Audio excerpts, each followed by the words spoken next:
is seated at a 4:22.83, but this one pretty wide open. The seed times not really that diverse, we'll put it that way. In fact, everybody is within 2 seconds of each other in terms of their seed time, so that would indicate we'll be close as they are underway. Ben Hahn, the junior from Smithport, is the top seed, but it is not often when you see 12 runners in the mile that are seated within 2 seconds of each other. I think what that goes to show you, too, is that they knew what they were doing in their preliminaries. They went out and said, I need to be in the top 4. I'm going to run as hard as I have to be in the top 4, and no one really went out and tried to run, you know, a sub 5:10 or anything crazy like that. They just went out and did what they had to do to get in the top 4. And Hahn is wearing the orange, and he's got the lead. Up on his outside is Lane King of Fairview. Lane King was 4th here a year ago, one of 2 returning medalists. Matlack Gillen of Springfield Township is the other, and he's caught in traffic in the middle right now.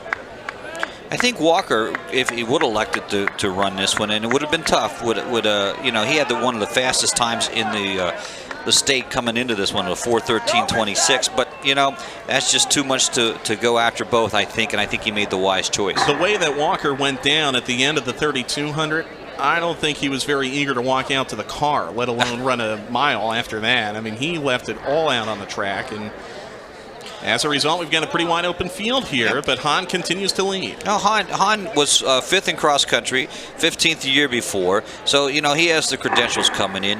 Maddock Gillian was 5th here last year, ran a 4:19.75 at the Penn Relays. So it's just Mark Bucklaw 10th in this race. So you have some people. Lane King was 4th. High finisher in cross country was Bucklaw. He was 7th, and as a senior or junior, and 5th as a sophomore. So he, you know, quality distance runner here. So we got a lot of good runners in this race. Matlack Gillen coming up, by the way, as you mentioned, on the outside. He's in 3rd now, and Lane King is in 2nd, still following Hahn. Last year's winner, Jed Christensen. We mention that name almost every year for the 6 years we've been on, but no longer. They're no longer in the area, so. Well, we expected this. We've got 12 runners all in a clump here. Let's check the halfway split. They're out in a 2:12, so good early pace here set by Ben Hahn. That's you know, 4:20s. Probably will be what we'll see out of this one. They're running a more strategic race here too. That's why it's probably not quite as fast in that early going as we have seen in previous years. Well, it is still Ben Hahn, but this is pretty tightly clumped. And you almost start to wonder, when you have a pack running this close together, do you worry about traffic and maybe some bumping and some inadvertent contact that could affect the outcome of a race? Well, it certainly does play a possibility. They have spread out just a little bit now to get over that.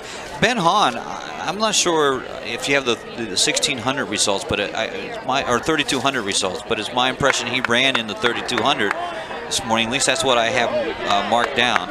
We were watching Walker. We didn't take a look to see, but he did run in that. Hahn ran a 10:25.23 earlier today, finishing 23rd in the 3,200. He's got the lead here in the mile. 1 lap to go. It's a 3:17. That's their split. Matlack Gillen of Springfield Township is right there with him, though, on his outside. You know, this is going to be a great race. I think what you saw probably from Hahn, he didn't go out and run as hard as he could in that 3,200, so he has saved something for this race, and he's going to need it. It's a 3-man race coming down here, and even in 4th place, that's a possibility to cut that, depending on how great a sprinter you are. That is Josh Nahart of Kutztown. They're on the backstretch now. Ben Hahn trying to hold on for dear life here as we're coming down to the final 200 meters, and the pass has been made for the lead. Matlack Gillen around Hahn for 2nd, and this is a interesting late development by a runner who is not wearing a hip tag, so frankly, I don't know who this is, but whoever it is, he's going to win, and we'll watch the time. We'll figure this out in a second. As soon as he crosses the finish line, yeah, we'll know. Hate it when they don't have those hip tags on. Boy, oh boy. And well, they stopped the FAT a little early, so frankly, we don't even know the winning time. I feel very bad for this individual, but we'll figure out who it is in just a sec. Anyhow, I believe it was Hahn who held on for 2nd. Matlack Gillen, I believe, took 3rd. Well, it is one of those situations where we rely heavily on those. And as you can see, you can't really read the uniform on there. That gave you a problem in the hip You see there 3, and there's 5. You see the hip things, and they're wearing them on both sides for our benefit. Yeah. If we knew his number, I mean, that would be another way for us to tell. But in any event, there was a lot of movement there in that final lap. There it is up on the board. Oh, and it's Mike Podlesnik of Myersdale, the District 5 record holder in the 800 meters, and they have posted him as the winner, 4:18.64. Another look.